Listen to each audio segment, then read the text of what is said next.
په حیث د یو پښتون مې چې ست وکړله بوسې په حیث د یو پښتون مې چې ست وکړله بوسې جوټه شوه له حیا نه ویلې ویلې ونی داسې احمد دې که پاګل که لیه نه شوې د سینګاره په تایې شي نه ولی د جانانه پیری داسې خپرونه د بیا هغه ماښام دی ستاسو ته مخامخ دی ستاسو کوربه صاحب دین شوګیر په دې هیله چې روغ جوړ به یې نیکې هیلې او احترامات مې ومنئ ناست یو د لکي مروت په د لوخیل کلي چې ورسره ناست دی د هنګونه راغلی کوشلی شاعر مشر شاعر د کوشلي کتاب د مستقبل پر رڼا ظلم کیږي د دې کتاب خالق او مصنف زاید ناس پراچا صاحب نو وخت مو نه اخلو ملګرو د ناس صاحب په لورې راځو دته خواست کوو چې خپل لنډ تعارف ورسره وکړئ ناس صاحب ته خپل پروګرام چې نیکې هیلې او احترامات وایي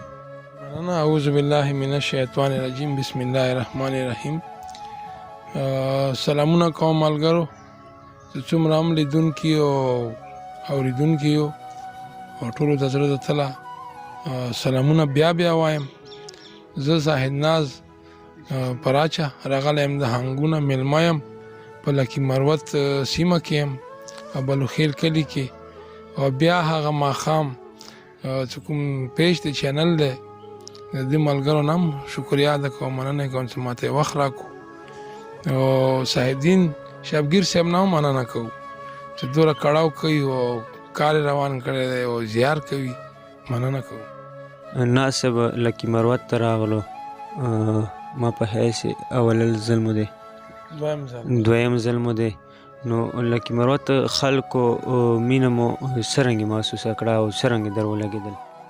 بس که په مینې باندې واچوې نو زه خو یم چې دې نه زیات مینه نه خلک په ماته په خیبر پښتونخوا کې میلاو نه شي ډېر درانه خلک دي یقینا سره چې مروت خلک د مروتو لهجه ژبه دا ماته دوره خوند راکوي چې زه ورباندې میان یم مړ یم ورباندې او بیا داسې خواږه خواږه خلک لکه د مو پورې ناست دي یقینا سره چې دا د قدر وړ خلک دي الله مو عزت وکړه موږ ته ډېر قدر میلاو شو بیا بیا به هر کله درته وایو موږ زړونو دروازې تاسو ته هر وخت خلاصې دي نو وخت مو نه اخلو ټیم کم ده که خپله خوږه شاعري سره شریکې کړې نو مننه به انشاءالله غزل نه مخکې دوه شعرونه دي چې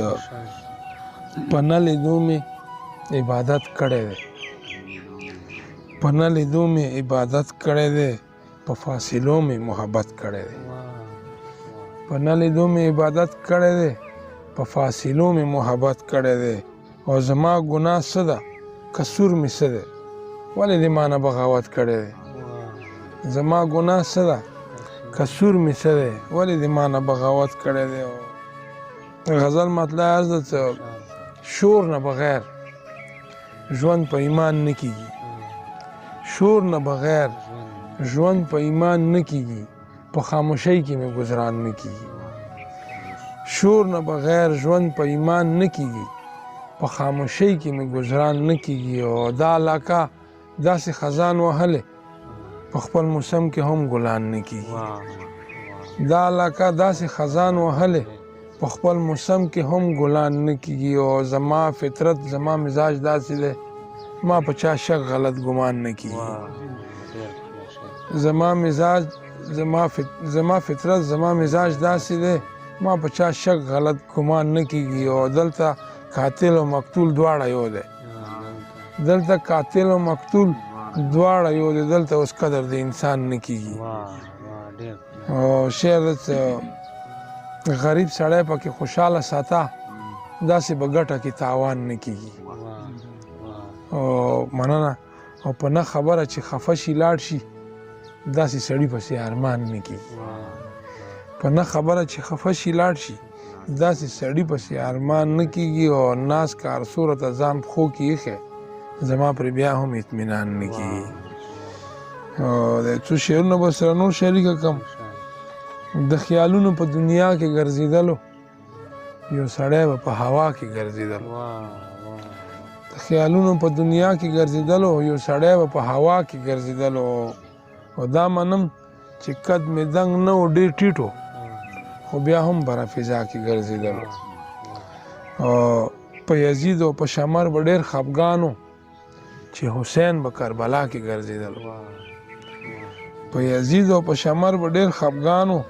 چې حسین به کربلا کې ګرځېدلو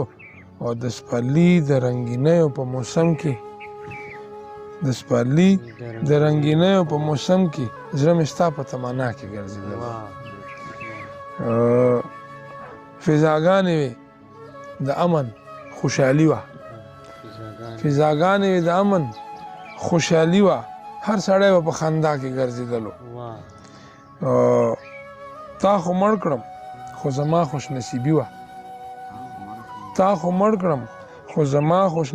وه چې ژوندون زما په سا کې